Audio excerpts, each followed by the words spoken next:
ടുനെറ്റ് news കാലാവസ്ഥാ വാർത്തയിലേക്ക് സ്വാഗതം. സംസ്ഥാനത്ത് ഇന്ന് 12 ജില്ലയിൽ വേനൽ മഴയ്ക്ക് സാധ്യതയെന്ന് കേന്ദ്ര കാലാവസ്ഥാ നിരീക്ഷണ വിഭാഗം. തിരുവനന്തപുരം, കൊല്ലം, പത്തനംതിട്ട, ആലപ്പുഴ, കോട്ടയം, ഇടുക്കി, എറണാകുളം, തൃശൂർ, പാലക്കാട്, കോഴിക്കോട്, വയനാട്, കണ്ണൂർ എന്നീ ജില്ലകളിലാണ് ഇന്ന് മഴ സാധ്യതയുള്ളത്. ഇവയിൽ ആലപ്പുഴ, എറണാകുളം, തൃശൂർ ജില്ലകളിൽ ഇടത്തരം മഴ ലഭിച്ചേക്കാം.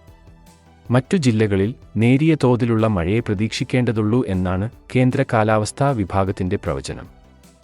ഇന്ന് പത്തനംതിട്ട, ആലപ്പുഴ, കോട്ടയം ജില്ലകളിൽ ഇടത്തരം മഴയ്ക്കും തിരുവനന്തപുരം, കൊല്ലം, തൃശൂർ, പാലക്കാട് ജില്ലകളിൽ ഒറ്റപ്പെട്ട ചാറ്റൽ മഴയ്ക്കും സാധ്യതയുണ്ടെന്ന് സ്വകാര്യ കാലാവസ്ഥാ നിരീക്ഷണ വിഭാഗമായ മെറ്റ്ബീറ്റ് വെതർ അറിയിക്കുന്നു. മലപ്പുറം മുതൽ കാസർഗോഡ് വരെയുള്ള തീരദേശത്ത് ഇന്നു രാത്രിയോ നാളെ പുലർച്ചെയോ ഇടിമിന്നലോടുകൂടിയ മഴയ്ക്ക് നേരിയ സാധ്യതയുള്ളതായും മെറ്റ്ബീറ്റ് വെതർ പറയുന്നു. അറബിക്കടലിൽ നിലവിൽ ശക്തമായ മഴമേഘത്തിന്റെ സാന്നിധ്യമുണ്ട്. എന്നാൽ പടിഞ്ഞാറൻ കാറ്റ് ദുർബലമായതിനാൽ ഇവ കരയിലേക്ക് എത്തിയേക്കില്ല. കരയിലേക്ക് എത്തും മുൻപുതന്നെ കടലിൽ പെയ്തു തീരും. 25 വരെ സംസ്ഥാനത്ത് ഭേദപ്പെട്ട വേനൽമഴ ലഭിക്കുമെന്ന് നേരത്തെ പ്രവചിച്ചിരുന്നു.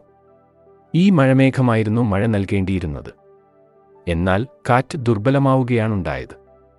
കാലവർഷ സീസണാണ് എങ്കിൽ ഇവ സംസ്ഥാനത്ത് ശക്തമായ മഴ തന്നെ നൽകുമായിരുന്നു. കാലാവസ്ഥാ വാർത്തകൾ കൃത്യമായി ലഭിക്കാൻ ചാനൽ സബ്സ്ക്രൈബ് ചെയ്യുക. നന്ദി.